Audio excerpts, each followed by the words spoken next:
I want this Tim Talk here, we're going to call it Opening Up and Closing Sacred Space. And so,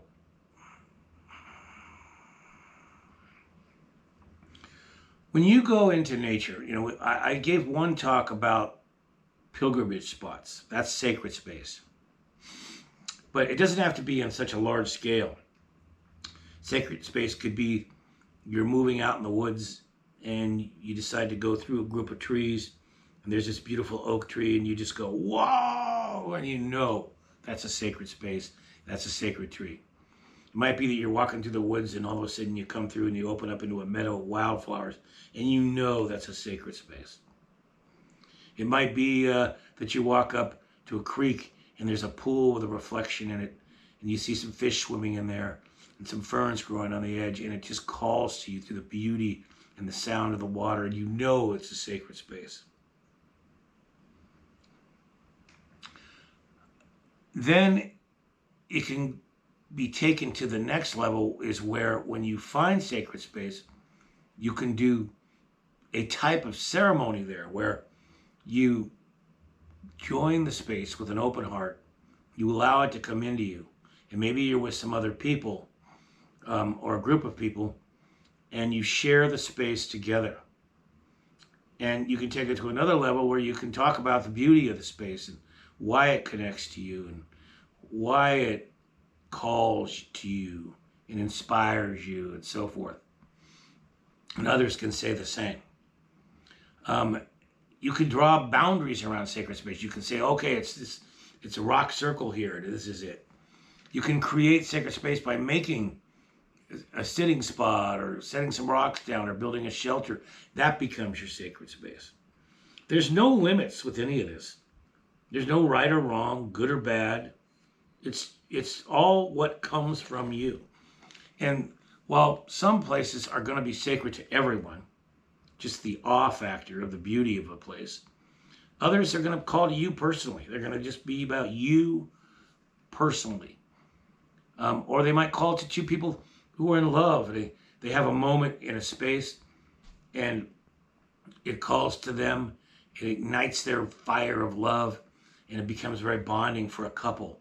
Or it might be someone with a child will have a unique sacred space that they're spending time with. Or a dear friend, or a family, or a community, or a tribe, so forth.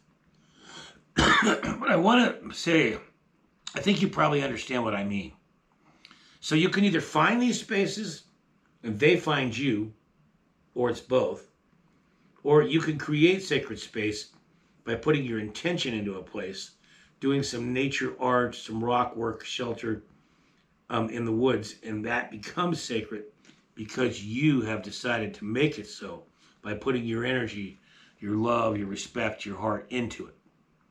Both are very valid and very real. You may be able to think of some as I'm talking here.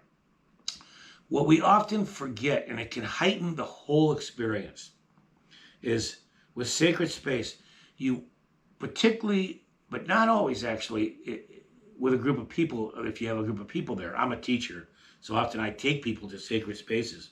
But it can actually be just you or someone you love or a child or a friend.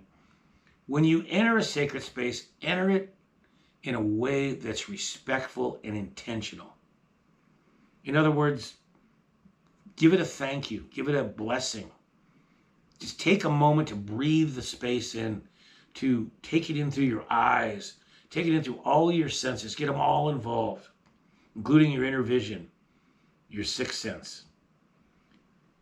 And then enter the space, or then start a ceremony, if you will. And when you leave a sacred space, don't just go, boom, you're out of there, you're gone. Do it again intentionally. Offer blessing, offer thank you, appreciation. Take a moment to just look and wonder and just feel the sacredness of the space. Let it know you'll be back, maybe, if you will be. It's that appreciation that's so important. And if you're able to do that, the beginning and the end, it takes the experience of being in a sacred place, either individually or with a group, finding it accidentally or creating it. It takes the experience and makes it so much more powerful for you.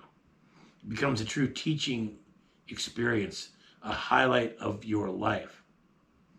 So again, just to kind of wrap up, whether you discover a sacred place in nature on your own or it finds you, whether you create one for yourself or a group of people, like for yourself might be your own sit area would become a sacred place that you go back to many times. No matter how you discover the space, have an opening when you join the space and have a closing. And I'm not talking, you don't have to spend 2 hours talking all over the place, do a dance, stand on your head, flip around a bit. No, it can be very quick. And I don't mean to say you can rush. It's okay to rush it. That's not the point. The point is, it's what comes out of you that you put out. The sacredness, the space has to feel it coming from your heart, from your being. And that's just a momentary thing. Could be so powerful. But it's got to be there. And if you don't do that, you'll still have a great time in the space. You'll still have a wonderful time. I take nothing away from it at all. And it will work on you if it's truly a sacred space in ways you may not even know. It'll be subliminal to you. But if you open and close that space with an intention, then it'll take it to a whole other level. Look out. It'll be a wild ride.